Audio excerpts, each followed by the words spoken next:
patients in my practice with various kinds of tendonitis, I want to go over one of the most common kinds of tendonitis, which is patellar tendonitis, also known as runner's knee or jumper's knee.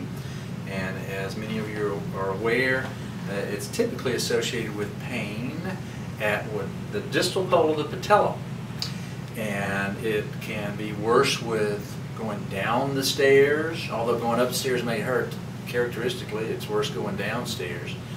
And it's associated with the quadriceps mechanism being a little short and a little weak for what we're asking it to do. And muscles and tendons, they get a little shorter and a little weaker as time goes on unless we do specific things. But let's assume you have the diagnosis of patellar tendonitis. This exercise protocol, it's real quick. It's a triangle. It starts with icing, stretching, strengthening, then stretching and icing again. So first, ice pack the area where it hurts, 5 minutes. Ice pack 5 minutes. Ice is an anti-inflammatory. Plus it's numb. Now it's easier to do the rest of this. The stretches are as follows. To do a quad stretch, if you're able to do it, I like a supine quad stretch. And I can feel that stretch in the front of my thigh, and I hold for a slow count of 20 and then release, and I may do that 2 or 3 times. There's a standing quad stretch, but you can cheat on it. I'll show you how it's done. You've seen runners do it. But the difficulty with that one is if you flex at the hip, it cheats a little bit, but you do what you can.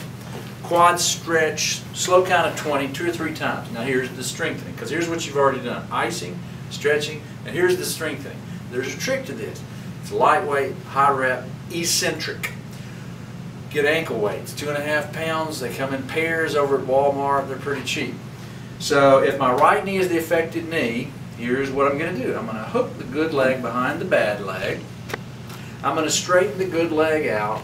I'm going to remove the good leg and slowly lower the injured one.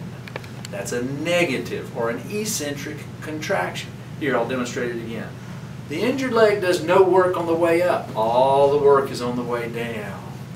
Lightweight, high rep. That means 5 sets of 10 repetitions. 10 times rest, 10 times rest, 10 times rest. 5 sets of 10 repetitions. That's the strengthening.